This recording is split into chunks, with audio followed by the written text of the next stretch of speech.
Welcome, everyone. Thank you for joining us for our roundtable discussion, 21st Century Federalism, A View from the States. We often think of the relationship between states and the federal government as a static arrangement, but federalism in reality is highly dynamic. The states often serve as important guarantors of individual rights not protected by the federal Constitution. They also serve to check the excesses of the President and Congress in our federal system. Our discussion today will cover these issues and more. Our panelists have an exciting range of topics to discuss, and we are glad to have them with us today. Please join me in welcoming our moderator for this roundtable, the Honorable Naomi J. Rao. Judge Rao sits on the United States Court of Appeals for the District of Columbia Circuit. Prior to joining the bench, Judge Rao served as the administrator of the Office of Information and Regulatory Affairs, and before that, in various roles in the Bush administration and as a professor at the Antonin Scalia School of Law. Please join me in welcoming Judge Rao and our panel today.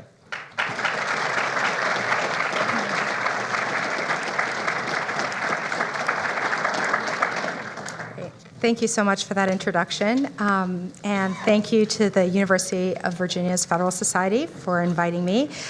You guys have put on a great symposium, so many interesting topics and panels and speakers, and so I commend you on that. And I'm very happy to be here to moderate this panel. So the way we're going to proceed, I'll just briefly introduce our panelists. They will make some opening remarks, and then we will open it up for a moderated discussion. So leading off, we have Chief Judge Sutton of the Sixth Circuit Court of Appeals. We have Justice Goodwin Liu of the California Supreme Court, and Professor Julia Mahoney of this very law school. So with that, I will let Jeff take it away. All right. Thank you, Naomi. Thank you to UVA. My son was a graduate from last year, was on Fed Sox, so it's really fun to be back with you all, and thank you for inviting me. Let me start with it's very hard to find a tasteful COVID story, but let me see if this one counts. So about, let's see, fall of 2020, I'm teaching at Ohio State, and if you remember, that not an easy time to be a dean of a law school, and so they were trying to accommodate live learning, hybrid, a little of everything, and so the first day of class, I'm actually in an auditorium about this size at Ohio State, and we get the folks that are online on the screen, so I'm looking at a screen, we've got them there, and then I've got students obviously suitably spaced in front of me, everyone with masks. And if you've taught with a mask or spoken for a long time with a mask, you know it's not easy, your mouth gets dry and just not great, but of course necessary, certainly back then. And just as class was about to begin, I thought to myself, I should have brought a bottle of water. One, my mouth's gonna get dry, and two, it's kind of a great explanation for keeping your mask down for a little while if you're getting a little annoyed. And but then I remembered that Ohio State, to its credit, put together this goodie bag of COVID caution stuff, and so instructions, Ohio State masks, wipes, and at the bottom, bottle of water. So just as we're about to start, I grab it, big slip, and I go, sanitizer.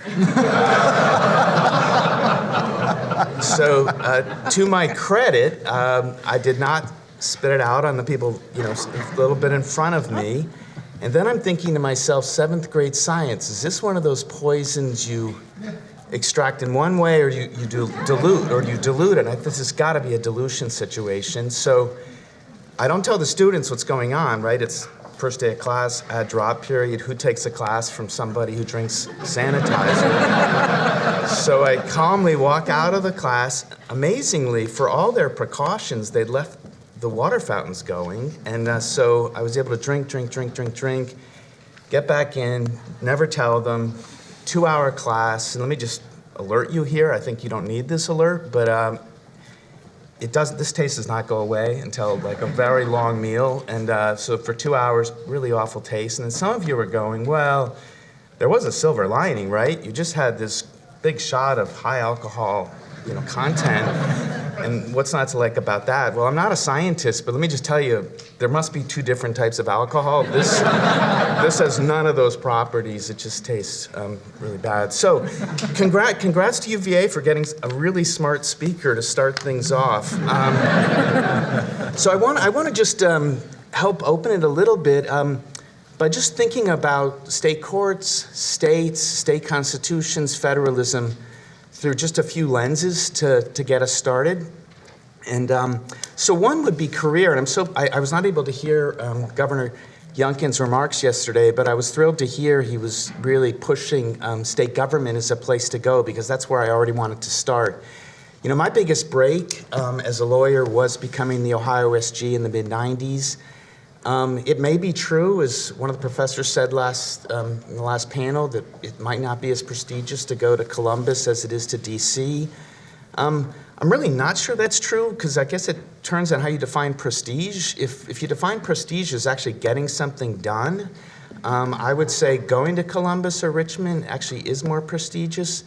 But I don't think she meant that quite that seriously. I think the real point is the states are more nimble. It's a great place to go as a young lawyer if you want responsibility, and it really was the key break in my career. And maybe more importantly, it was the favorite job I had. I mean, I love my current job, but I never had a better job than being Ohio SG. So that's the perspective of career. Perspective of rule of law and actually being in law school.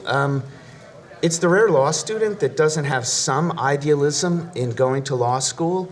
There can be practical reasons for going to law school, but I'd like to think most law students go to law school with some idealism in mind. They care about things like justice, rule of law, fairness. In this country, if you care about rule of law, you have to care about the state courts and state constitutions that goes with it. The last year for which we have numbers, the number of civil and criminal cases filed in the country for that year were 83 million. The counterpart number in the federal courts, 400,000. 83 million, 400,000. If you drill down just to criminal, 17 million to 70,000. So I don't know how you can care about the rule of law and not care about what's going on in state courts. I mean, that is where so much of the action is. Every one of those cases, of course, is a case where the state constitution could make a difference. I can't resist saying this probably explains why we have only one state court judge on the panel and two federal judges, because federal judges don't have that much to do, and the state court judges are so busy they couldn't possibly come to UVA for a panel unless they were very smart. See Justice Liu. This is where so much of the work is done, and you know, oddly enough, the way we teach law school, federal con law, we just ignore that side of the story. Well, ideally, one day you'll have a client. And the other, I think, difficult to disagree with benefit of state courts and state constitutions is from time to time, the U.S. Supreme Court puts up a big red stop sign. They just say, we're not open for business in that particular area. Now, this is a truth of federalism, is that can happen with respect to so-called blue rights, red rights, progressive, conservative, keeping in mind the danger of labels. The point is it's completely neutral, but let's just walk through some of the areas where either stop signs have gone up, and you know, once the stop sign goes up, you and your client have just two options. Option A is embrace unhappiness, which, you know, pity works for a little while, but eventually you're going to grow tired of not being able to act on your impulse or conviction in a given area. And option B is you got to go to state courts. That means state legislators sometimes, it means state Supreme Courts, and it sometimes means state constitutional amendments. So, you know, if you think of the current era where we are right now with cases the U.S. Supreme Court the last decade or two and kind of ones winding through the courts, there's a lot of areas where there already is a red stop sign and you only have the chance of the second shot in state court, and others where there's possibly cutting back and a lot of possibilities. So just to, you know, clarify it, we can talk about this in the questioning. So redistricting, obviously the Rucho decision in 2019 says the 14th Amendment, First Amendment does not speak to this issue. And if, like me, you have a problem with extreme partisan gerrymandering, you're going to have to go to state legislatures, state constitutional amendments, commissions, state courts. My court's a good example of this. This is an area, by the way, where it's not only dangerous to believe in labels and easy categories, but state courts often don't do what you might expect. I mean, Ohio's a good example of this. Fairly conservative state with a state Supreme Court that has now invalidated the last 2 Republican redistricting lines after the census. Kilo's a good example of this. The takings clause, I think Professor Mahoney might mention that a little bit. Whether pre-Dobbs or post-Dobbs, there is some room for regulation, and conceivably after Dobbs, there'll be room for regulation at the state court level as well. School funding is a good example of this.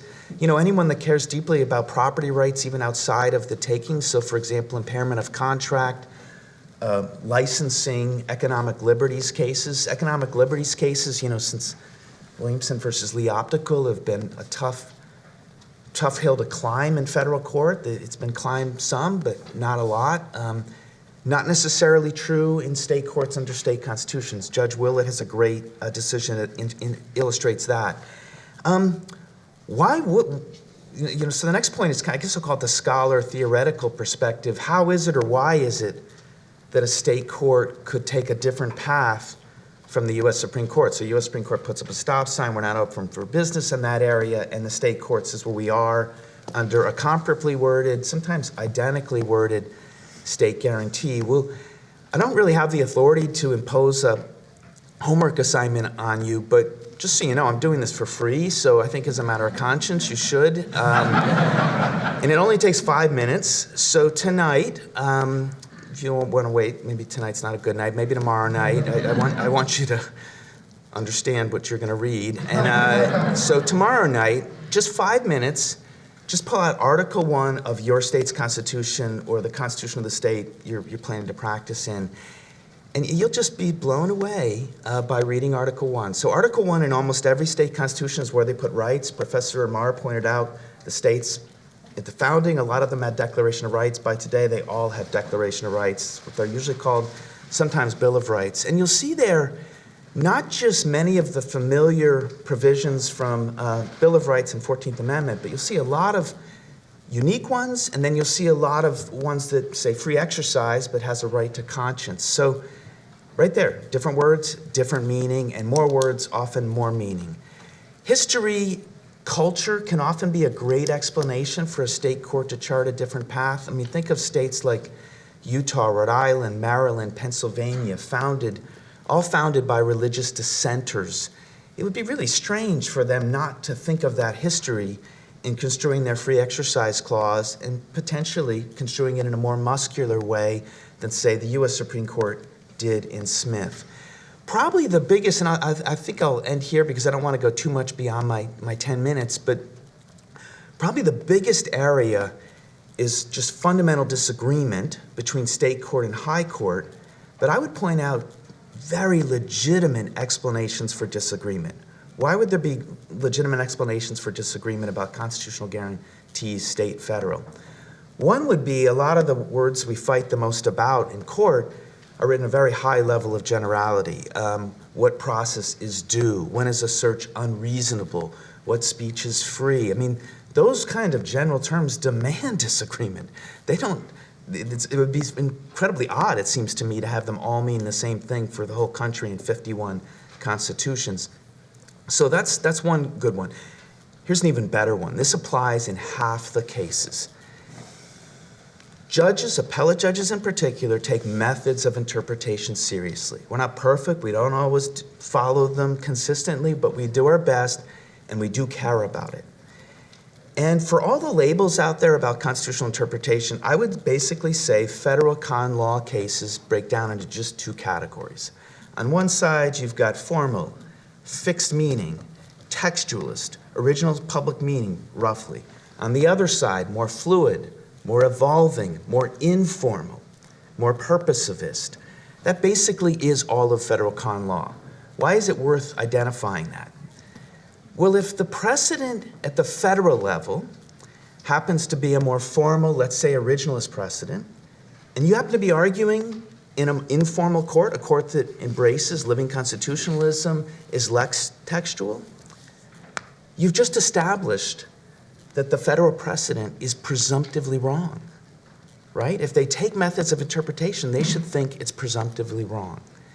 The last reason for disagreement is, let's face it, some areas of federal con law, I mean, bankrupt seemed a little strong for a federal judge to say, but it did come to mind. And I'll give you an illustration of one that I think is at least one you ought to be skeptical of if you've got a client for whom the federal doctrine doesn't do you any favors. Think of tiers of review and how that's just kind of grown and evolved. It started as 2, and then we had intermediate, then we had rational basis plus. We now have a professor that says we have 7 tiers of review. In a way, it looks legitimate. It's almost biblical, right? I mean, on the first day, God gave us rational basis. On the second day, he gave us intermediate scrutiny.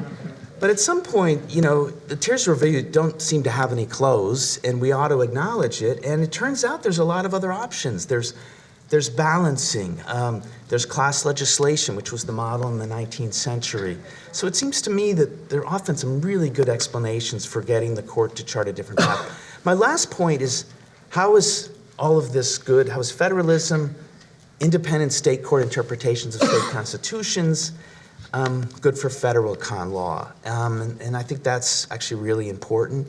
Well, first of all, if you're an originalist, it would be very strange not to pay attention to state constitutions. In fact, I don't know how you can do originalism without paying attention particularly to state constitutions with the trial and error between 1776 and 1786. I mean, all of the key guarantees in the federal document come from one and often several state documents. So, see Heller to kind of confirm that point, that you really do need to account for that. But the second point is the Brandeis model, and this is one that really applies across worldviews, and I think is one of the few things about federalism that we all still embrace collectively. And that's that, if you have a difficult problem, why experiment all at once with one country, 30 million people, 51 sovereigns, and God knows how many local governments?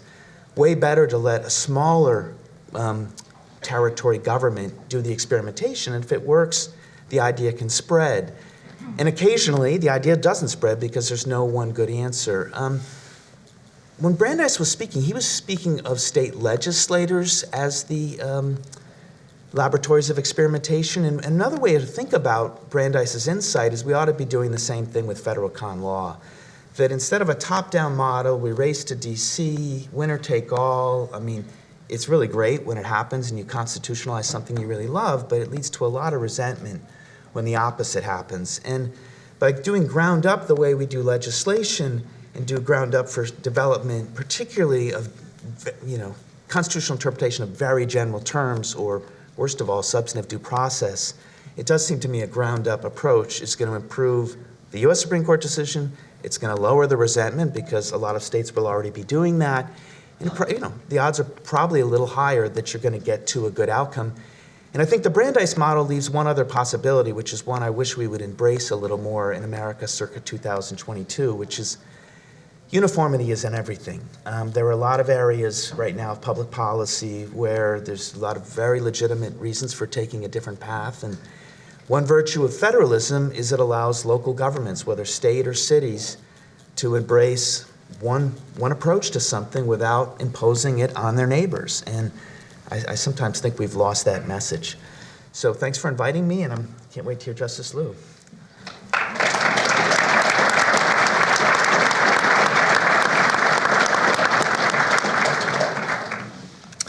Thank you. Pleasure to be here at UVA and at the Federalist Society Student Symposium. Thank you for having me. I thought I'd begin with a bit of biography as well, just like Judge Sutton did. So it was fun to listen to Akhil Amar, among other panelists, in the previous session and yesterday as well. I saw him online. He was one of my professors when I was in law school. That's what happens when Akhil became a professor at age 26. But in any event, I was reminded of law school curriculum and, of course, how heavily focused on federal law it is. And what did I do? Of course, I became a constitutional law professor. and taught the canonical stuff that you learn in constitutional law. So how is it that I now sit on a state court dealing with state law and appearing on panels about federalism and such? Well, it's kind of interesting. I'll just tell you a little story apropos of, I think, Governor Youngkin's injunction to you to consider state government. So when I graduated from law school, much like many of you perhaps, I studied for the bar that summer, and I took the usual bar review class. It was Barbary back then. I don't know, you guys have Themis now or some other names. Anyway, so it was kind of interesting because, you know, I went to Yale and didn't learn any law, so I was like, wow, you know, this is so eye-opening. You know, there are actually, you know, real rules and things like that that can be crystallized and you can learn them. So anyway, I was having a swimmingly good time studying for the bar. And then, you know, midway through the course, they give you this practice exam around the July 4th period to norm you across the other test takers, so you kind of know where you stand. And I took this, you know, I didn't review or anything, because I really wanted to know, like, how much studying I needed to do in the month of July to get to pass the bar. So I took this exam, and then had a nice July 4th weekend, and came back the next Monday. And then they give you instantaneously your scorecard, and they give you subject by subject where you are percentile-wise, you know, in the country. So I'll never forget this. Constitutional law, right? 73rd percentile or something like that. I was like, okay, that's pretty good. You know, didn't study 73rd, and of course it's a Yale law specialty. You know, Key Lamar taught me well, et cetera. But then I looked at contracts. I was not in the 73rd percentile. I was not in the 50th percentile. I was not in the 25th percentile. I kid you not, the number next to contracts was 3. I was in the 3rd percentile nationally, and you know 3 is not even a good score on the advanced placement exams in high school. And it was much the same for these other common law subjects, torts, you know, property. I think evidence was on there, was a statutory subject, but I didn't learn that either. I was in the teens or low 20s. But sure enough, I did get my act together and study for the bar, and I did pass in that administration. Yes. So I tell you this story to say, from humble origins, you too can become a state Supreme Court justice, just like me.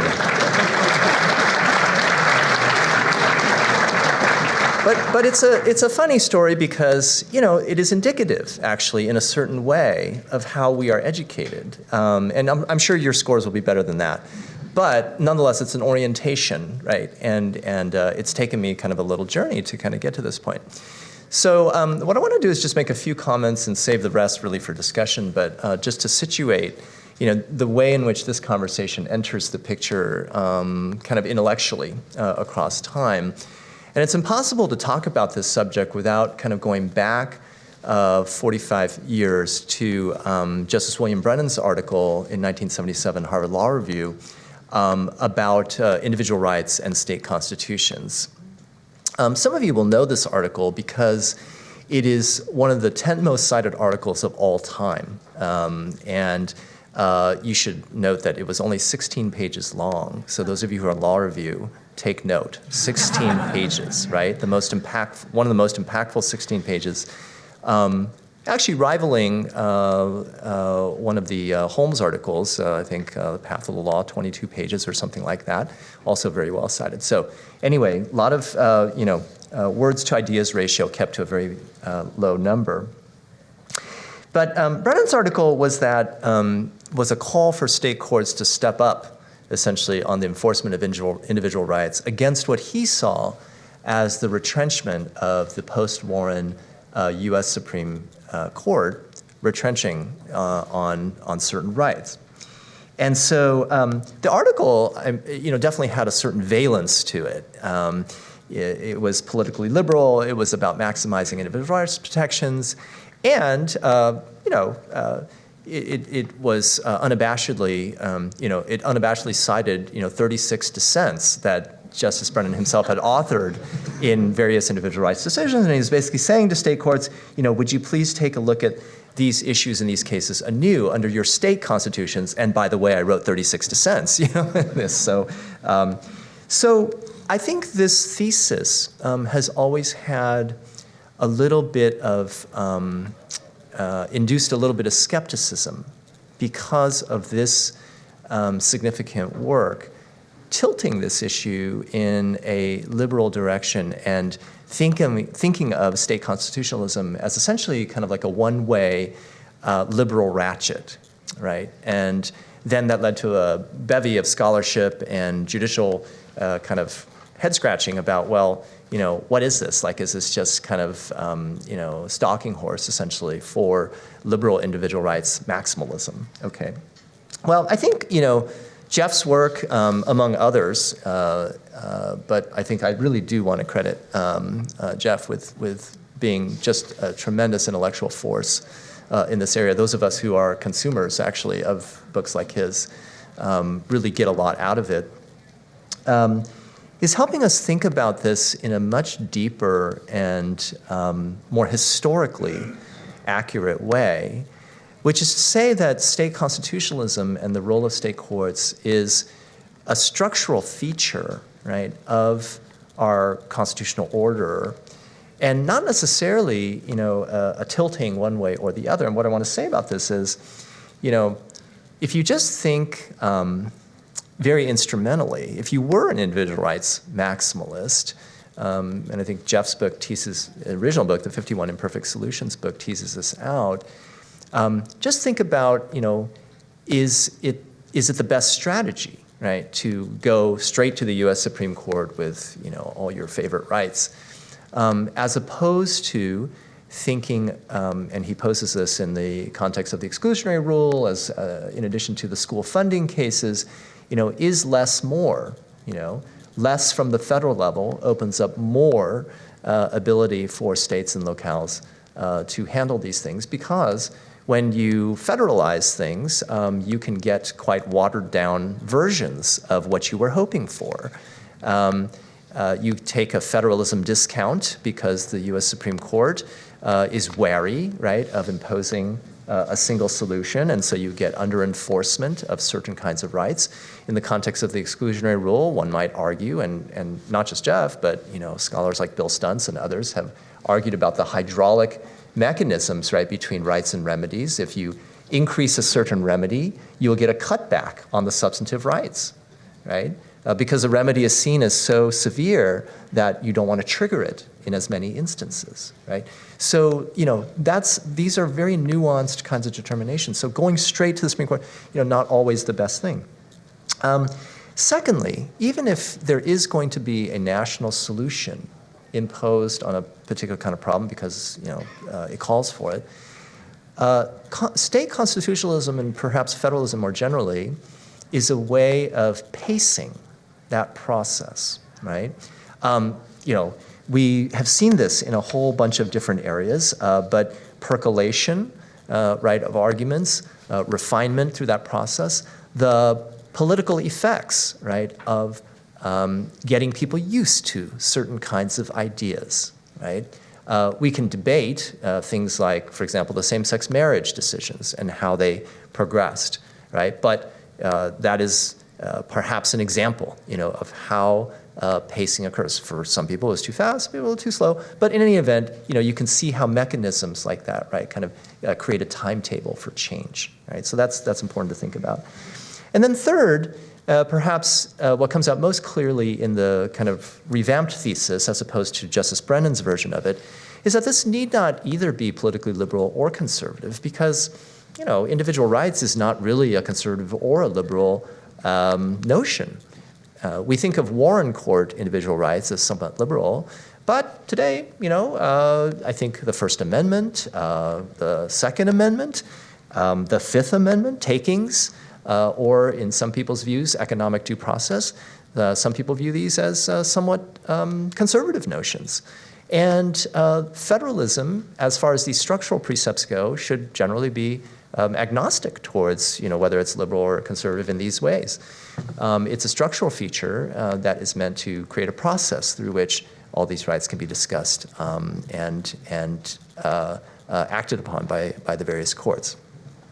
So I think, I just give you this as a way of orienting us to where we are in the conversation, from where we started historically to the present day. And I think I'll stop there. There's much more to say, but thank you.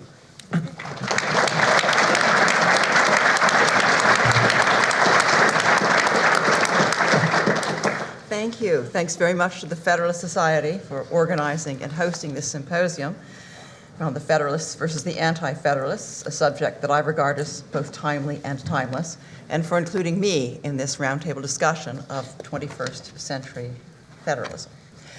I too went to Yale Law School, and I too was not adequately prepared for the bar exam. And I too realized it about the time of the July 4th weekend. And I was given some very sage advice, which I will pass on to all of you, which was, in addition to trying to catch up a bit with some of these common law subjects, to just keep writing, no matter what, and to make sure that whatever I wrote, it was internally consistent. I did that, and it worked out well. So that is a bar exam tip. Now, in my judgment, getting back to federalism, we're living in an unusually dynamic time with respect to the relationship between the state governments and the federal government.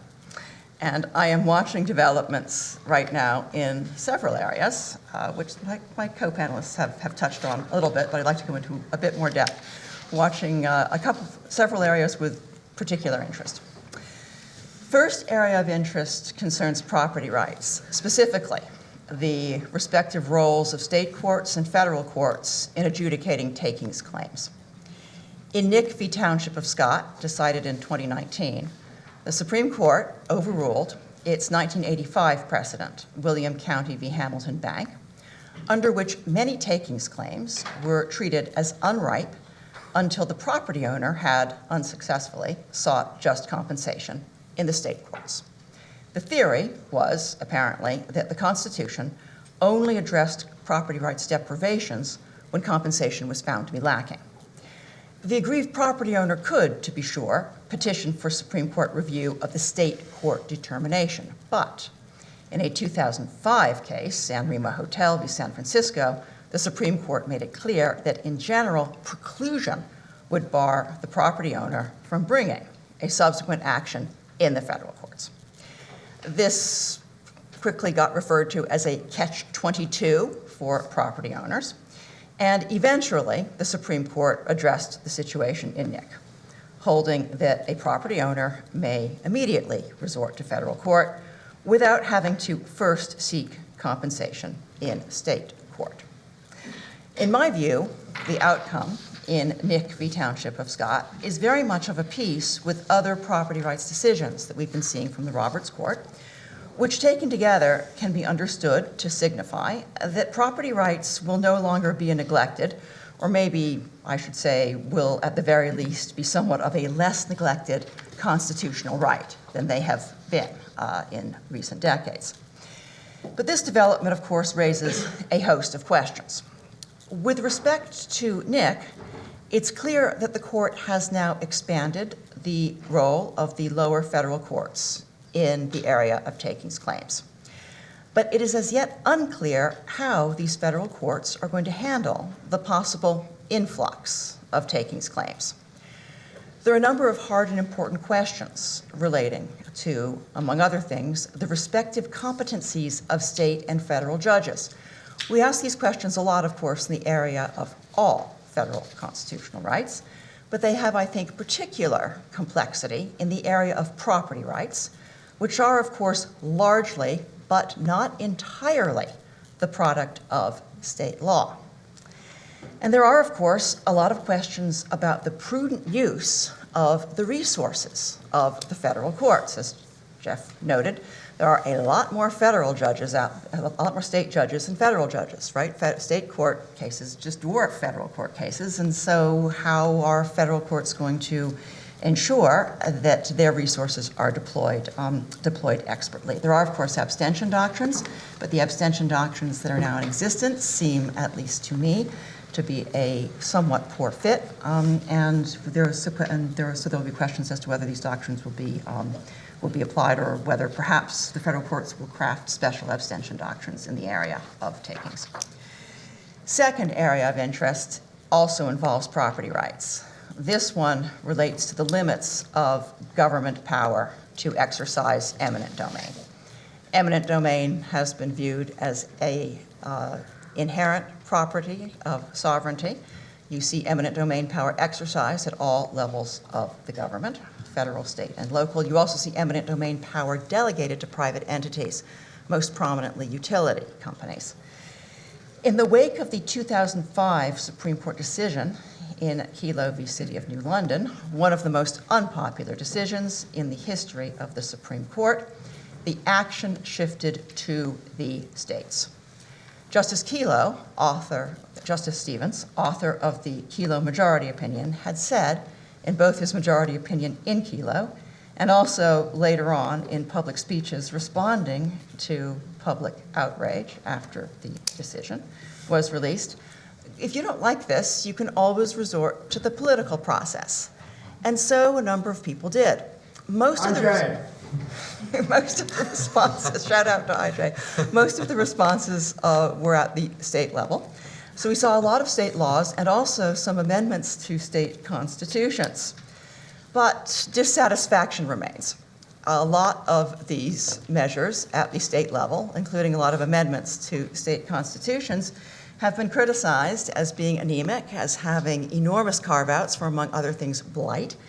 And the burdens of eminent domain, or so many argue, continue to fall disproportionately on those who do not have significant economic and political power. So what is to be done? Is it possible that we will see the federal courts get involved again? IJ and other public interest law firms, perhaps, will find a test case, and so forth. If ever a precedent looked by the standards that Supreme Court justices have recently articulated when telling us what makes a precedent particularly vulnerable to overruling, Kelo does seem to fit the bill. In any event, I am quite fascinated and was very delighted when Jeff published his books that make it clear that there's this dynamic relationship. It's not that things flow one way or the other. We see things bounce back and forth with the states, between the states and the federal government. Third area of interest is economic liberties. In particular, occupational licensing, a live controversy that predated the COVID-19 emergency.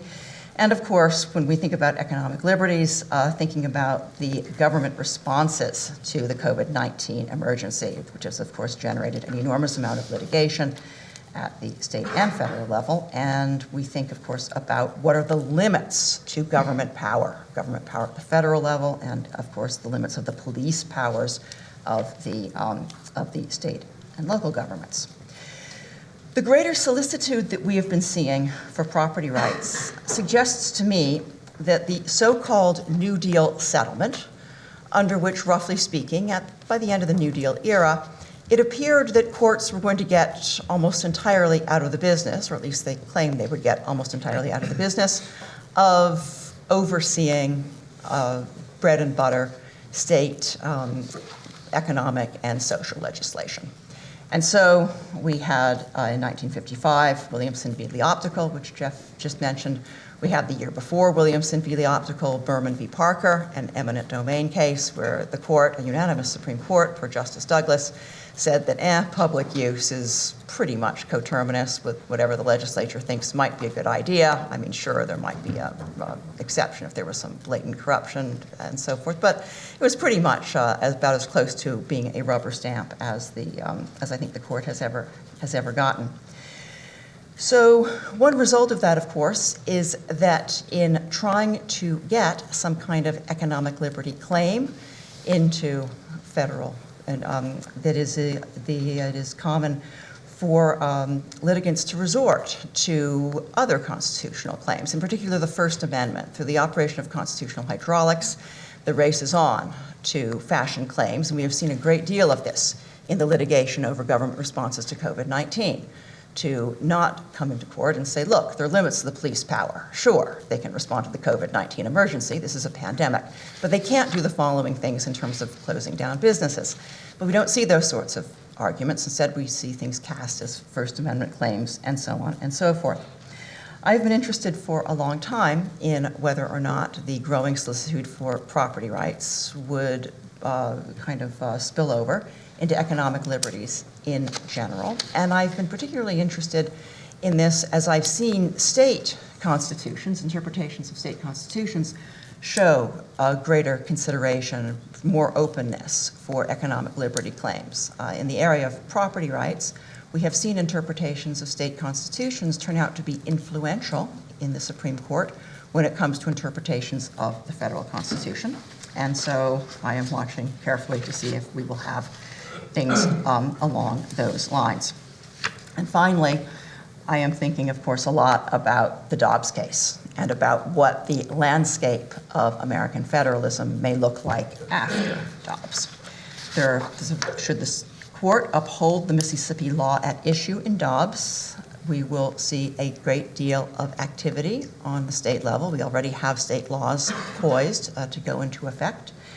And those will in turn be followed by other legislative actions and so forth.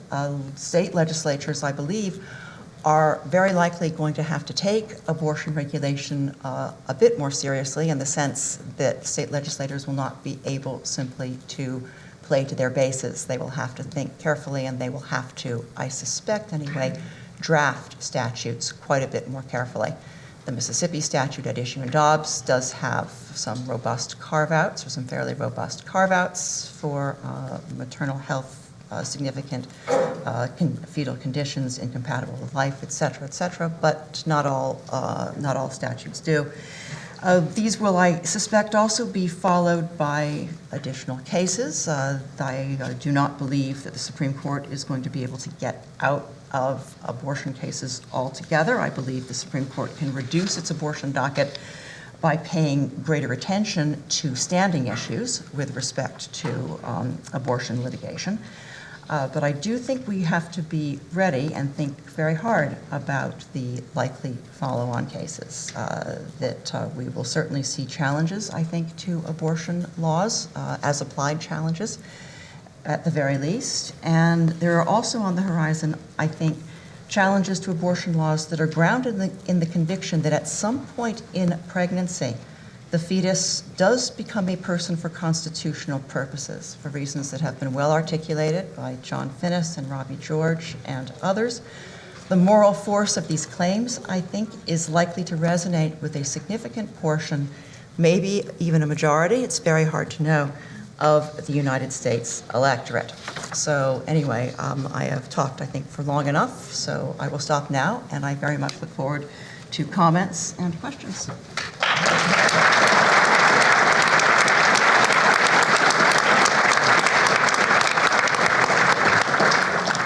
Great, thank you all for that.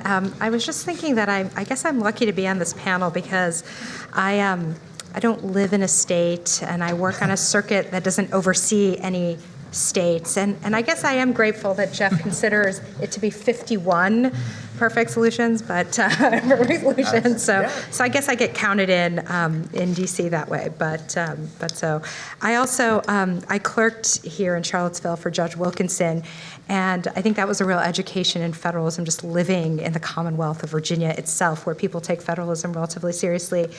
And I remember we would sometimes go to the Jefferson Hotel in Richmond, and there's a statue there of Thomas Jefferson, and on the front it says Governor of Virginia, and on the side it says President of the United States, which, I think is just very indicative of the kind of place that this law school is located. But so maybe for the discussion, maybe we can just pick up where Julia left off. I don't know, Goodwin and Jeff, if you have some thoughts about what a post-Dobbs world looks like, both with respect to federal and state court litigation. I'm not sure if that's something you'd like to say something about. Jeff, you mentioned it a little bit in your remarks. Well, I mean, there's, the more in any area, the more the U.S. Supreme Court constitutionalizes, occupies the field, the less there is to do. And the less they're doing that, the more there is to do. I think it's not overly cynical to say that for a long time under Roe and Casey, state legislative activity was really symbolic. And the votes that were cast were not real votes because, again, the court had occupied so much of the field. So to the extent Dobbs and earlier decisions show it's occupying less, I totally agree with Julia that you already have this. You already have state court cases. In fact, there's one case that kind of illustrates a dynamic about federalism that it's worth paying attention to. One, don't assume a state court that's in a red or a blue state is equally red or blue. So Kansas Supreme Court has a decision, natural law-based decision that probably goes beyond, maybe goes beyond Casey, maybe even Roe, in protecting a right to abortion. We think of that as a fairly conservative state, and yet that's what the majority of the Kansas Supreme Court did. But the other feature of that case that's worth pointing out is, let me just step back for a second. If I had to put my finger on one thing about federal con law that drives me to drink, it is that the U.S. Supreme Court is arguably the court in world history that has embraced judicially enforceable rights more than any other. And I consider it our fault, not theirs. We love this, all right? So we've got a court that has embraced judicially enforceable rights more than any other, and yet it is a court that can't be checked. So I don't know that there's a constitution in the world, maybe Australia, but I don't think there's a constitution in the world that is harder to amend than ours. So a conventional way to check a decision you don't care for, the people don't care for, would be to amend, and we've kind of lost. We don't amend anymore.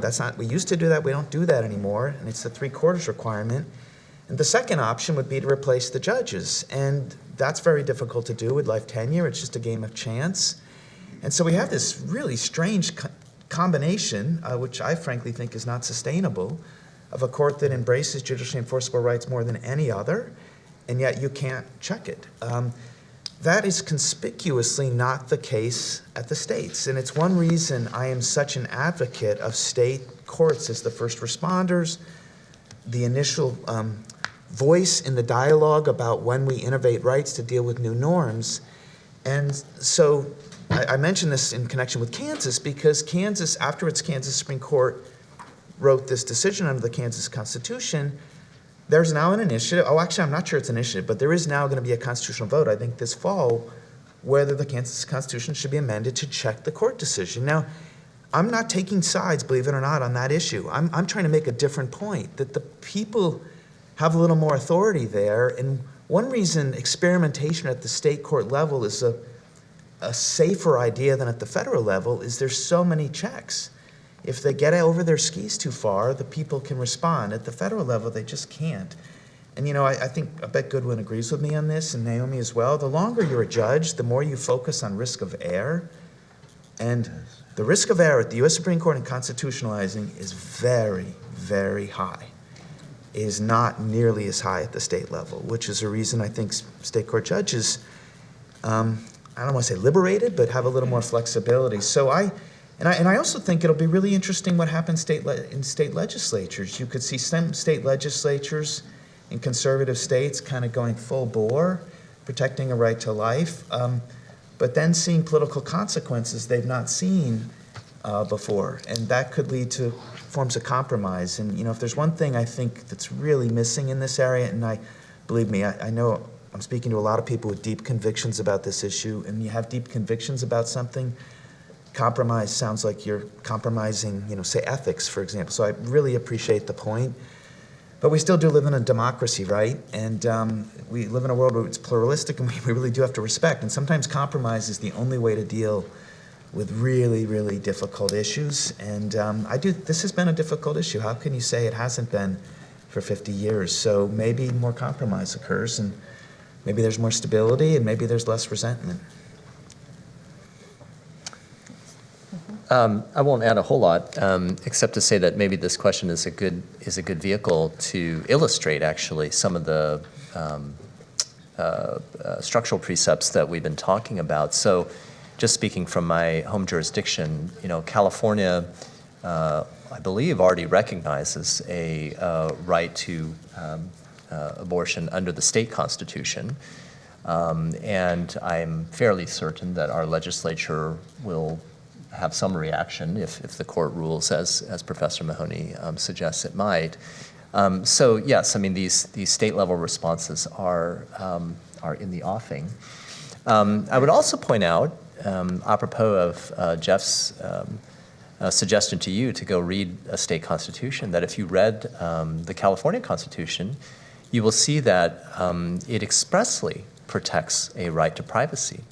The word privacy is textually mentioned, and it is its own provision in the California Constitution, and there is an entire set of doctrine built on that phrase, right? So there are just certain features of state constitutions that don't exist in the federal, and those are important differences. And last, to this point Jeff mentioned about difficulty of amending.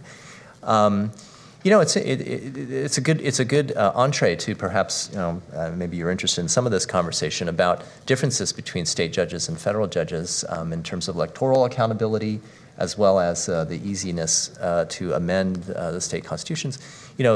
On one view, right, the point of electoral accountability and the more kind of direct democracy kind of tether that judges may face in the state systems is meant to perhaps keep them on a shorter leash, right? That's part of the notion there. But on the other hand, what Jeff is alluding to is the notion that, well, if we err, right, in making constitutional decisions, they are less difficult to overrule, just like statutory decisions are less difficult to overrule. And so in that sense, right, the costs, the risk, the perceived risk and costs of these errors is arguably less. Which of these influences, is more dominant and cashes out? We can talk about kind of the psychology of judging, the norms of judging, and maybe that's a good, topic for, a future round of questions. But I would just say that, your question points out, these structural features. Mm-hmm. If we have questions from the audience, I certainly have plenty of questions, but is there a microphone or? I think Julia wanted Oh, sorry. Oh, sorry. No, please go ahead. No, Julia. audience question. No, you could hear. Oh.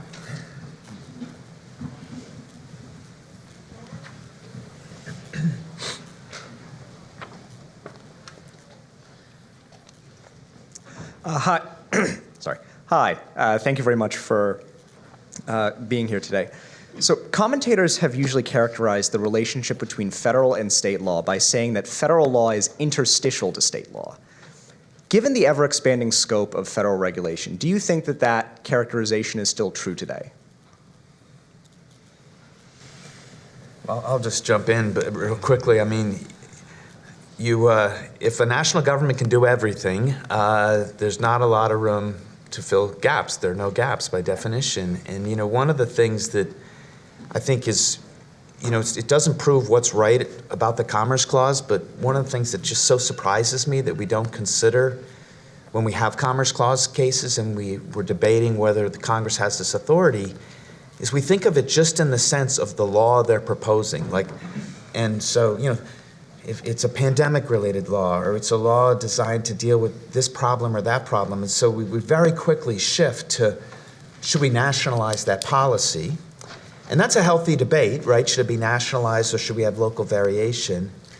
But what people forget about those Commerce Clause debates is the power to regulate is the power to preempt.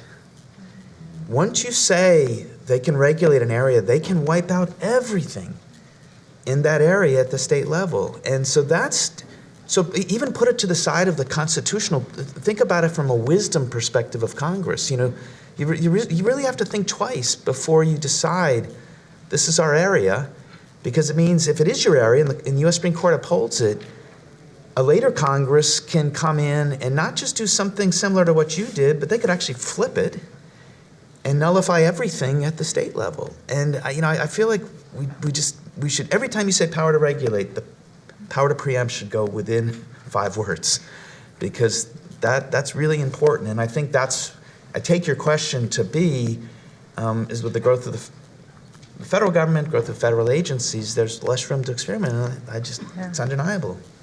I would just add to that, at least when Congress preempts state law, there's some political checks because, there are representatives who come from certain states, and at least in theory, maybe they represent some federalism interests, although that is increasingly less the case. But agencies often preempt state law without any direct say-so from Congress. And so often that preemption power is sort of implicit in these open-ended delegations. And so you just have, you have people working in DC who really have almost no federalism check deciding what should be preempted. And that makes the problem even worse. Well, now that a person from a territory is dominating the conversation and bringing it back into administrative law, I just have to say one thing, which I really want to say. I'm smiling when I said everything I just said. One of the things that's amazing about an agency, so a broad delegation to an agency by Congress, broad authority by the agency to regulate the area, very big deal. What's really significant about that and striking is that we have the government of the 51 with the most power has the least restrictions when it comes to an enforceable non-delegation doctrine, unless your law was passed in 1935. We still have Chevron, where the agency has final say over reasonable interpretations of the statute. Guess what this allows? This allows the agency to circumvent administrative law procedures and restrictions at the state level. Only 2 states embrace Chevron. Only 10 of the 50 states have some kind of deference to interpretations of law. 43 of the 50 states vigorously enforce non-delegation. So you not just have the problem that Naomi mentioned, that the agency is doing the regulation and the preempting of state work. They're end running what the state would normally do as a matter of administrative law, not allow a big policy delegation to the agency and not allow the agency the final say over the meaning of the statute. It's like triply, quadruply evading. It's really significant. There's really no end to which the problems are that are worse, Well, right. You just keep going, yeah. Gina. I was going to say, yes, I think it's an enormous problem, but I also see a lot of activity to cut it back. There is talk of, if not getting rid of Chevron, at least significantly modifying Chevron. There's the major questions doctrine, which, of course, is I think, doing a great deal, has the potential to do a great deal of work in this issue and in this area. More on lots of possibilities for developments at the federal level on the non-delegation front, and of course, possibilities for the Supreme Court to further delineate the precise contours of Congress's powers, particularly its powers under the Commerce Clause. So when I see activity on a number of fronts, it seems to me that there's a recognition of a potential significant problem, but also responses to it. I'll just add extremely briefly that there are many adjectives that could describe federal law today, but interstitial is not one of them. That's just a purely descriptive statement from where I sit on a state court at the nexus of a lot of state and federal law issues. I express no view on whether that's good or bad. I mean, I take the law as it comes, but I don't think it can be described as interstitial. It's a very crowded field. And I mean, I come from a state where we have a very active legislature. So on every topic, right, there's a jockeying between state and federal. We have a lot of preemption issues, and that is just the reality, I think, today. In a lot of important regulatory spheres, California is almost a kind of counterweight to federal regulation in a lot of areas, just because of its sheer size. Hi, thank you for being here. I have 2 questions. The first is for Justice Liu. So something that frustrates me when I research candidates for state legislatures is that often they run on a platform of protecting federal constitutional rights. So, for example, in my home state, people will run to say that they're going to protect the Second Amendment, and I get it. It's a way of saying, vote for me, I'm pro-gun. But in my opinion, they really should be asking people, or they really should be telling people, I'm going to protect Article 2, Section 26 of our state constitution. So how do we educate the public, or get the word out about state constitutional rights? And then for Judge Sutton, sometimes federal judges strike down state laws or even state constitutional amendments or overrule state Supreme Court decisions. And so from your perspective, do federal courts do this too much, and does it take away our ability to govern ourselves? Go first. Sure. Well, great questions. The very initial answer I have to your question is you should take Jeff Sutton's course on state constitutionalism. I mean, what I mean by that is, I don't know, Jeff, if you're doing this, but you should develop, a module that other professors, right, can take and teach and propagate. Jeff teaches a marvelous course both at Ohio State and I think at Harvard.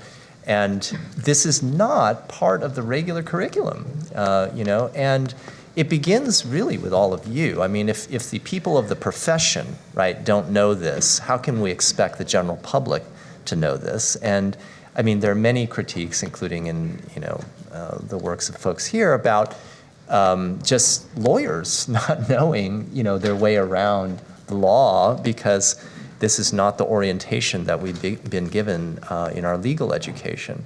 So I think that is just the starting point, is knowing, to make these arguments and developing them. And, on the judge side, there is, I think, a lot of utility to having a judicial education that's also focused on this, because it's not so much that we don't know these provisions exist, but I think it goes to the arguments about lockstepping, which is a jargon term for the notion that state judges, when they interpret these state constitutional provisions, simply tether them, right, to the U.S. Supreme Court's interpretation of the analogous federal provisions, right, instead of independently thinking about what these provisions might mean.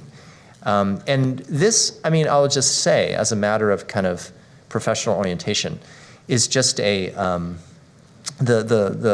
easiest way to describe it is I always give the story of the person who's looking for lost keys in a parking lot on a dark night and is looking under a lamppost. And then the person, passerby says, "Oh, did you lose your keys there?" And they say, "No, but the light is better over here," right? The point is, judges go to where the law is, right? And the U.S. Supreme Court is prolific, as Jeff's been telling us. And so on so many issues, state judges just turn first to where the law is, and they look authoritative, it's published, whatever, and judges are generally quite cautious people. They're small c conservative by nature, and they don't like to strike out in new directions, right? So they're just cautiously trying to, put themselves into whatever the mainstream view is. Well, my argument, which I've made many times, is I think this is a mistake from a constitutional structure point of view, right? The reason we have this redundancy in interpretation authority in our Constitution is because we expect these people to take a fresh look. Why else would we have this redundancy? There are lots of things that are redundant in the Constitution. That's for a reason, right? We want people to have competing, contending, independent views so as to be a little bit, checks and balances. Maybe it's a little inefficient. Our Constitution is not written for efficiency, right?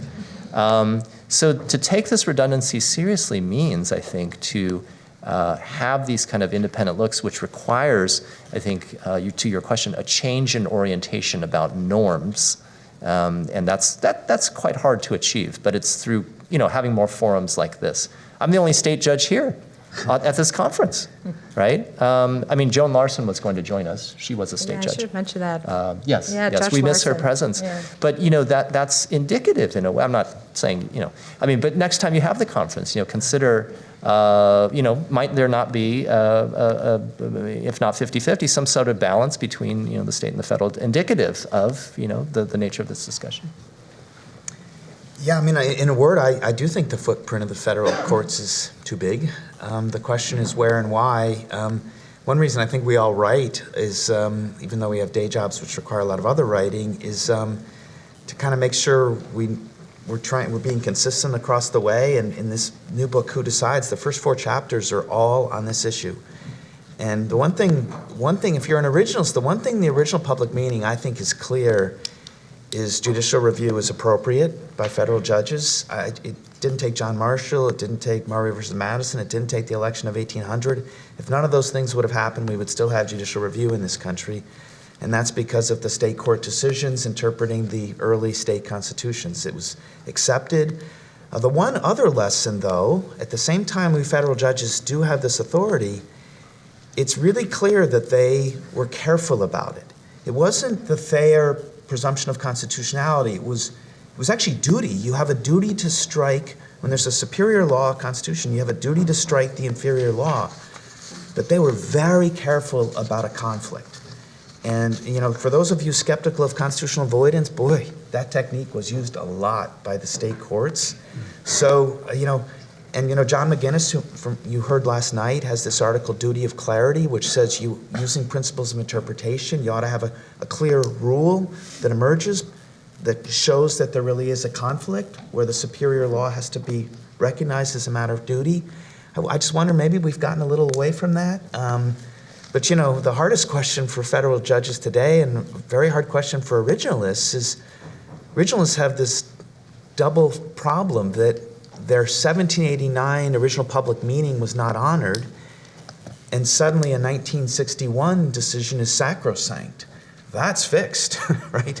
The 1789 Constitution is not fixed. That's allowed to evolve, but the 1961 decision, don't touch it. That's sacrosanct, handed down.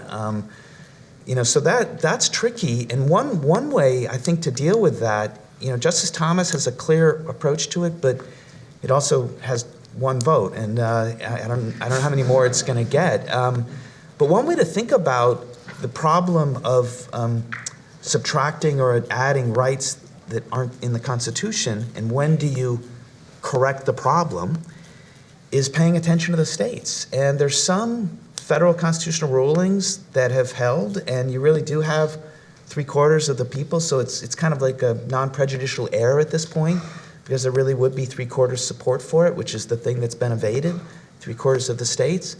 But there are other federal rulings where no, that's not true. We're still stuck in something way less than 3/4, and that can be helpful insight as to when, stare decisis is not controlling, and it's time to revisit.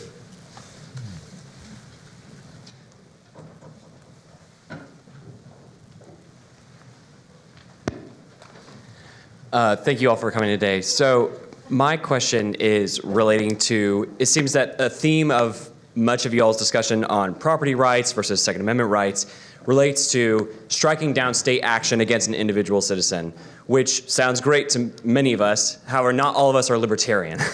And my question is, how ought state courts or state legislatures to innovate in a way that's not directly violative of the Supremacy Clause in areas in which the states would like to act more? And here I'm thinking of states' actions as it relates to Roe v. Wade or other types of decisions like that.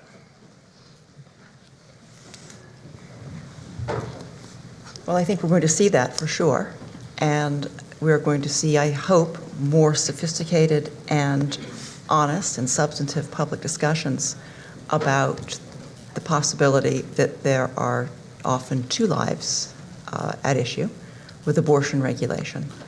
And I absolutely take your point that not everyone is a libertarian, although I would emphasize to you that you don't have to be a libertarian to think that having limited government powers is absolutely essential for the functioning of a society. Others? Is that Will? Are you from Columbus? Yes, go. We got Ohio here. Excellent. Great question. He already knows my answer.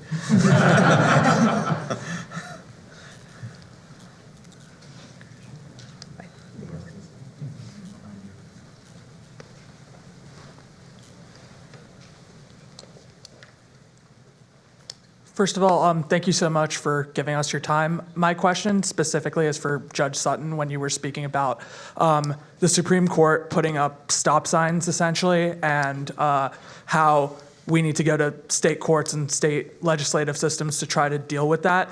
I'm just wondering, but in certain situations, isn't that essentially a Band-Aid? I know you mentioned Smith specifically, and I'm thinking of more recent jurisprudence like Fulton, on issues like that. And I'm just wondering, when we're seeing cases like this in states with things like RFRAs and like on the books, is it really enough for us to say that states can protect the rights when the Supreme Court puts up these stop signs, or do we need to do something to get these stop signs down in some way? Well, I don't think they're mutually exclusive. One explanation for the U.S. Supreme Court to remove a stop sign is either evidence in the state courts, if it's an originalist U.S. Supreme Court justice, evidence in the state courts showing they got it wrong. If you're an evolving constitutionalist, shifting norms can be evidence in the state courts that you got it wrong in that way. So they're not mutually exclusive. I get your point. I'm not sure I'd say a Band-Aid. I mean, I would say you either want the protection in that jurisdiction or you don't. I mean, as long as the stop sign's there, the pragmatic answer is you have to do something if you care about it. Now, RFRA is a really interesting example of your point where people are inclined to say, it's just a statute. Is that as good as a constitution? I think this is a legend and myth of American public policy. If I had to pick between Brown versus Board of Education, the 1964 Civil Rights Act, I would always take the 64 Civil Rights Act because it's the goal. The goal is to have a majority of citizens protecting a minority. That's what we want. We don't want 9 or 5 having to do it. That's a tragedy. And RFRA, I mean, I don't know if Professor McConnell's still here, but ask Professor McConnell this question. And I like allying with him on protecting religious liberties. I think you get that point. I think he would say at the federal level, the federal RFRA is probably more dependable at the U.S. Supreme Court than free exercise. Why would he, and I definitely say that, maybe I should emphasize that, but I think he agrees with me. Why might that be? Because federal judges who are worried about risks of error are liberated with a statute. They say, it says strict scrutiny. We're demanding strict scrutiny. And that's what they did under RFRA. And I think when they're thinking, what if we overshoot in construing free exercise? The people have no recourse when we're constitutionalizing. So, I hear your point about statutes, but I sometimes think we don't give them the respect they deserve. And just think 64 Civil Rights Act, that's a really important milestone in American government. And for us, Brown versus Board of Education, that's what the citizenry knows. It's a great decision, of course, but the 64 Civil Rights Act, come on, that is so much more superior.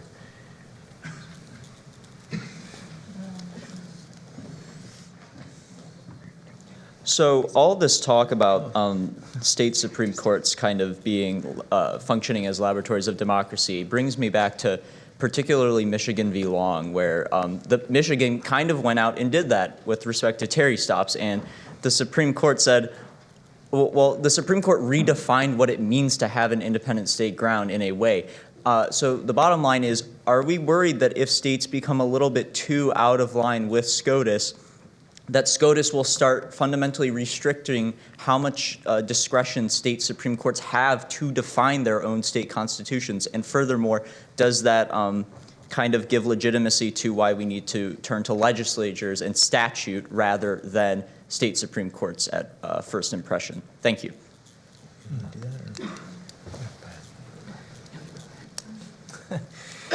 Well, I mean, so sometimes this happens. I mean, I can actually think of pending cases right now where this is happening, but I can't talk about those. It's really unfortunate because I have like a really good example. Is it redistricting? It's actually, well, I don't even say it, but the point is that the U.S. Supreme Court, or federal courts more generally, but the U.S. Supreme Court has available to it so many devices, actually, for recasting cases. Think about Fulton. Okay, Fulton is actually a good example of this. What is the U.S. Supreme Court doing? Interpreting a local contract according to Pennsylvania contract principles, rendering an authoritative decision, right, on basically the narrowest, smallest of grounds on which they can't possibly be expert relative to the state courts of Pennsylvania, right? I mean, I think just on a competency perspective, right? Who deals with Pennsylvania contract law day in and day out? Not the U.S. Supreme Court, right? But nonetheless, I mean, cases travel, and there are certain imperatives in order to get a majority or to create compromises, and maybe that's in service of some important larger values. But it is indicative, right, of the way in which state law concepts are not entirely hermetically sealed from federal judicial review. And this happens in a variety of areas where, you know, concept A can be said to be to mean one thing under state law, but the federal court will always be able to say, but for purposes of federal law, it doesn't mean the same thing. And you know, there are cases like this which are, you know, essentially overrulings of state courts on what one might think on the surface are matters of state law. I mean, one just real quick point, there's this misunderstanding that the feds create a ratchet and the state courts can only go above it. That's why everyone's so afraid this is purely libertarian. And I not only want laboratories of experimentation at the state court level, I want a free market. It's not a free market if the negotiation starts at the federal and only goes above. State courts can go as high as they want under the state constitution and that state elevator bank and as low as they want. They can't go up on the state establishment clause in a way that violates free exercise, different point. But when they're in that elevator bank, they can go as high or as low as they want. And I gotta say, state court judges don't appreciate this. You know, if they did, half the state courts in this country would probably have said our free speech clause protects speech and not money. We disagree with Citizens United. And another half of our state courts would have said we don't have a substantive due process right to abortion. Neither has happened, which is absolutely astonishing. And it proves we don't have a free market, and that is, in my view, ignorance. And I don't think it's Michigan versus Long that caused it, for what it's worth. That would be a sign of the end of times that many people understood the doctrine. But that's an education point we've got to do better on. I actually have a question. I'm curious what you think about this. So the only reason for state courts to innovate on their constitutional laws to open up a policymaking space for state legislatures. And, well, I mean, in part, right? You know, if you want greater establishment clause protections, and you can open up, you know, more opportunities for the state government to act. I mean, how much do you think that state courts decline to do that because the federal government, on the policy side, has occupied so much of the policy making on some of these areas? So there's not really an incentive for either the state court governments or the state courts to innovate because they've been crowded out, not just on economic issues, but also on a lot of social issues. I would say you have the exact same dynamic with state courts and state legislatures. The more the national government does, whether it's Congress or the High Court, the less the state court or the state legislature is going to see room to exercise authority. The less they do, the opposite happens. I am curious, though, about why we sometimes see state legislatures acting in symbolic, to use Jeff's, I think, diplomatic term, I would say grandstanding on sensitive issues. And because we do see innovation in that sometimes along those lines. So Yeah. what makes an issue become one that is so symbolic? Is it ease of understanding, public controversy, some combination? Linguistic shortcuts. I mean, you know the national language, the Second Amendment, it's a linguistic shortcut, is what's going on. You're trying to connect to as many people as possible. It doesn't justify it, but, I don't have to run for office, so I probably shouldn't get on too high a horse on this one. Yes, and just one more thought about federal constitutional rights and state politicians running on them. They do have quite a bit, actually, of influence, I think. The state court judges, the ones who aren't elected, say in Virginia, the General Assembly has an important role to play. And even where state court judges are elected, state politicians are very much involved. So and because state courts, as we've been discussing, are so much more plentiful, they are interpreting federal constitutional rights a great deal. So I don't think state politicians are being completely disingenuous when they brag about how they're going to do something with respect to our federal constitutional rights.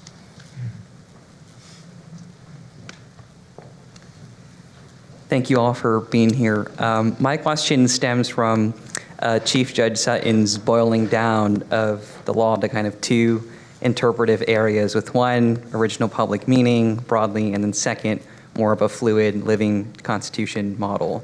So I guess some of the strongest arguments for more of an original public meaning approach stem precisely from the structural differences mentioned between the state and federal judiciaries, where at the federal level, because federal judges are not elected, have life tenure, the federal constitution is less easily amendable. That sort of counsels more for an original public meaning approach and less experimentation. So when these factors are taken away at the state level, does that mean that state courts should move more towards kind of that second living constitutionalism approach, or are there still very compelling arguments for judges to still adhere to more of an original public meaning approach? You kind of started this off a little. Yeah, but the question was addressed to you. All right, well, let me start it off, because Goodwin did mention, he was making the point of what are the right norms for state court judging when there's less risk of error, right? Their decisions can be corrected by constitutional amendments, 90% of them have to return to the ballot box. And here's another way to think about this. Living constitutionalism in its most aggressive form doesn't make any sense with state constitutions. And the reason it doesn't make any sense is the same reason no one would have been talking about it in the early 1800s, late 1700s. There was no time for anything to evolve, to live. And at the state level, it's so Jeffersonian. I mean, it's just astonishing to compare the 50 state constitutions and their evolution since 1776 and the lack of evolution. The federal document is still stuck largely in the 18th century. I mean, I would say today, to illustrate the point, the Mississippi and California constitutions have more in common with each other than either does with the federal constitution, which is just amazing when we think about those very different groups of people that live there. And that's because at the state level, the Jacksonian era launches a bunch of amendments. You elect a lot more people, plural executive. Reconstruction, lots of amendments. Progressivism, lots of amendments. Baker versus Carter, lots of amendments. And the federal ones just stuck there with amendment by interpretation. Essentially, that's it, with occasional actual amendments. So to me, living constitutionalism really doesn't make sense. That said, I would focus on one other thing. There's never been a perfect originalist. There's never been a perfect living constitutionalist that perfectly captures the norms of society. All judges make errors.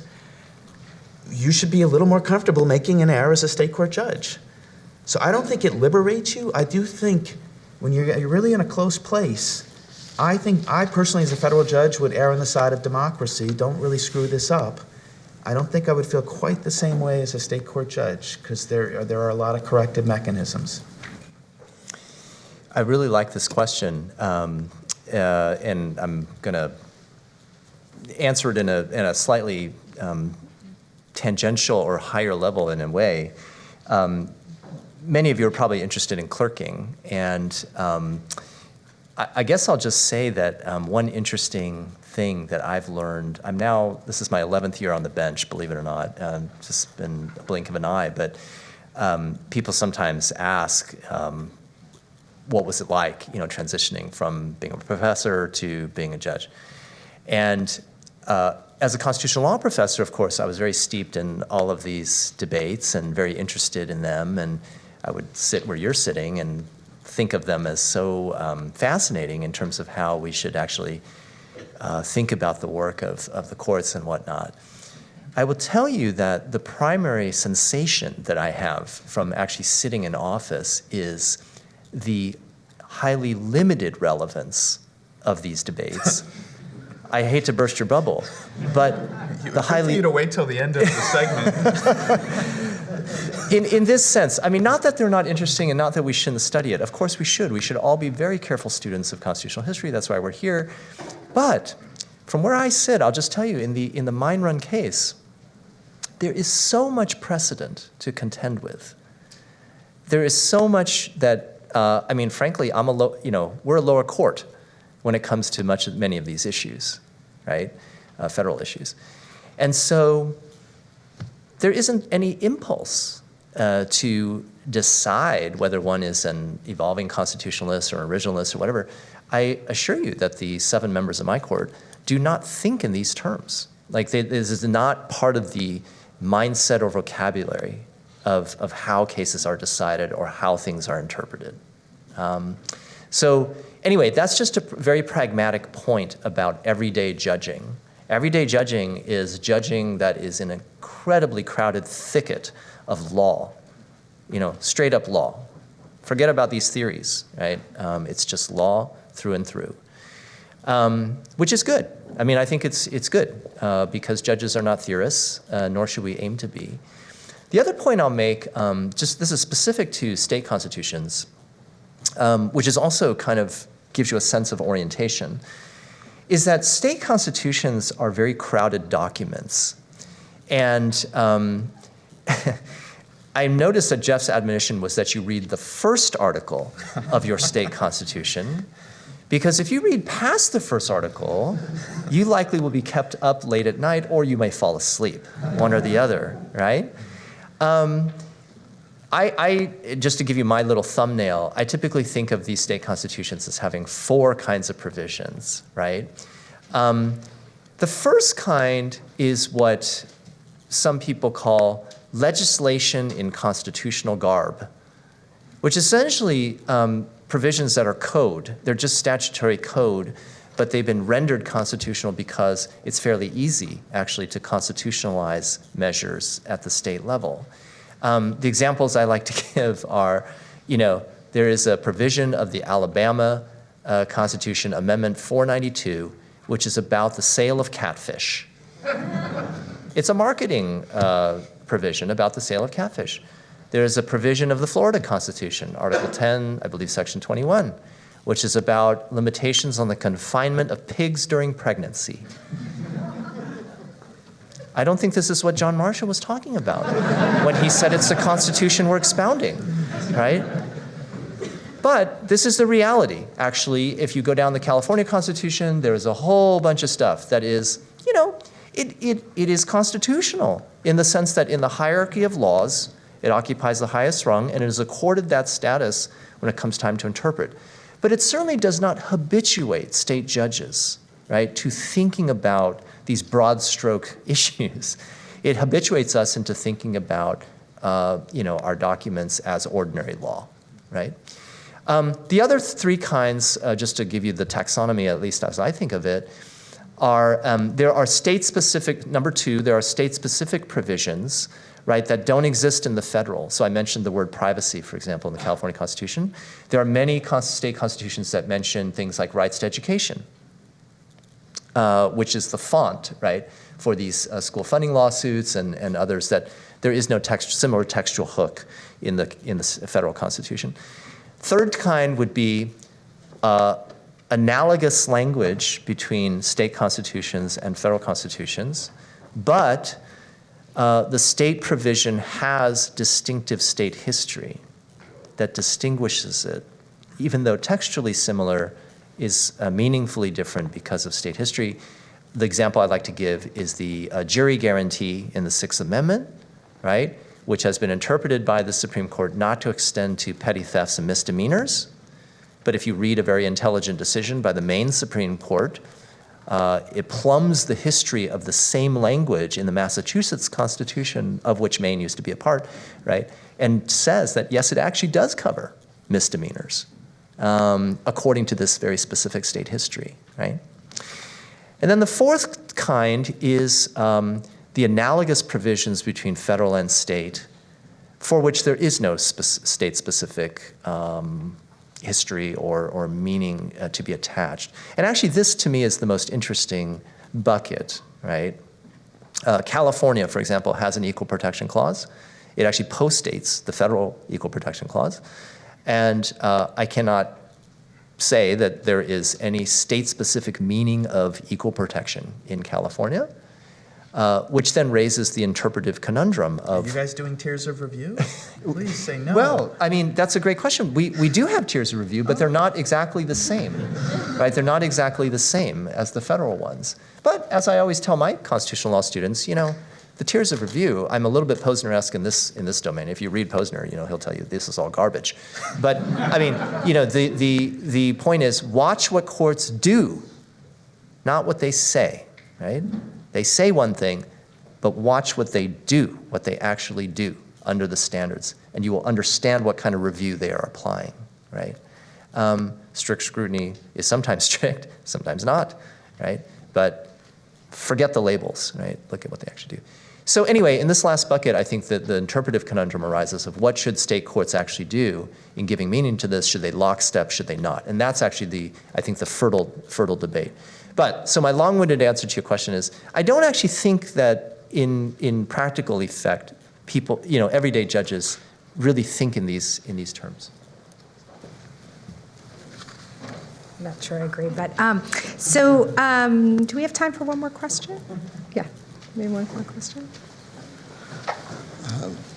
Thank you for your time and taking this question.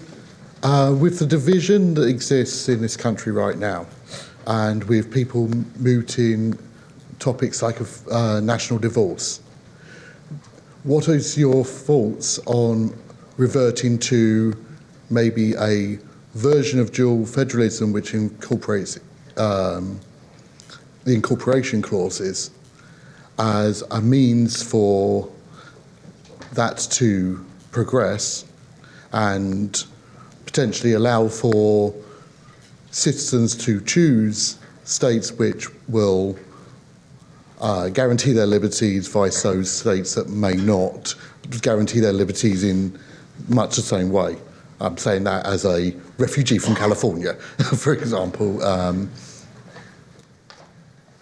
What are you a refugee from? San Diego.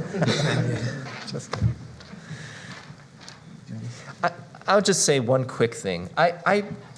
So sometimes this discussion ends right at your point, which I think is possible, but also not the most hopeful one. In other words, will we just have red states and blue states? In other words, we'll have red state courts and blue state courts, even though Jeff says they don't always behave accordingly. But in other words, the red states will do what they do, the blue states will do what they do, and everyone gets to kind of choose. That's possible, and you see some signs of that. But that doesn't really solve the question, right, of national division, right? It just says, well, we can enact our national divisions in this way, it's important because it lowers the stakes a little bit, and it gives people some avenues to, sort of express themselves and have recourse, right, so that they're not just being dictated to by just one authority. But I prefer a more dynamic model, right, where it is still possible to actually learn from one another, right? The point is not to settle on a system where we just have this kind of fractioning, right, of views into these different jurisdictions. but rather that we are in the business of actually trying to learn from one another about what works. And we didn't really get to this, although it was kind of hinted at in the materials.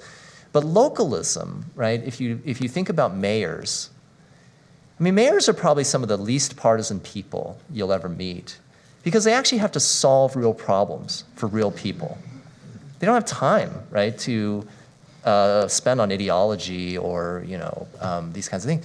So I imagine that this kind of I would love to go to the Conference of Mayors conference, right, to hear what they talk about, and where they find common ground in things that they're doing.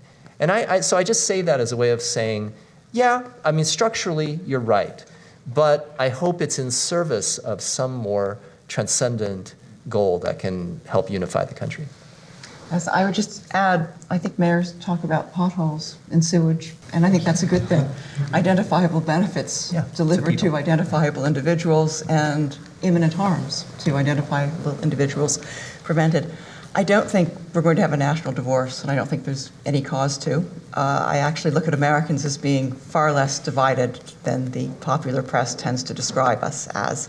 If we look at issue polling, admittedly a tricky business, we see a lot of issues, the toughest issues. There's not on all, but on many, Americans are clumped a bit toward the middle, sometimes a little bit more at one end or the other of the political spectrum, but we don't have any particular cause not to go forward as a nation. I believe that if the administrative state perhaps gets a little bit less bold in ways that trench on traditional state powers, and if the U.S. Supreme Court thinks, but as we see, we have a lot of momentum in that direction, and if the U.S. Supreme Court thinks a little bit more thoughtfully about how it's going to correct its own errors, right, stare decisis should not be some kind of national, right, they can certainly revisit things, whether they explicitly overrule or not, and in particular, if there's a bit more thought about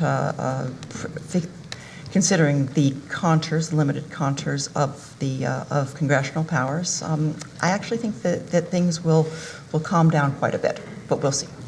I mean, can I just, it's a great way to end the conversation because I think, first of all, the polarizations are probably a little overstated, but if you care about this, top-down will always lead to more of it, and bottom-up will always release it. So bottom-up is always better off in this. And everything is not just red-blue. That's a very dangerous way to think, in my view. I mean, eminent domain's a great example of across the board, that norm has shifted. And as someone who grew up on the East Coast and has spent my adult life in the Midwest, let me just tell you, it ain't blue-red. It's coasts and money versus everyone else. And that actually explains our elections. And within a state like Ohio, we have very democratic cities. So we wouldn't even know how to do the divorce. It would be very complicated. This isn't Civil War stuff. How would you do it? The cities are a little more liberal. The suburbs are very ambiguous, and rural area more conservative. So I think it's a little more complicated than that. But I think just if you care about this as I do, bottom up is always your friend. Okay, on that note, I think lunch is ready for everybody. So please join me in thanking our panelists. Always.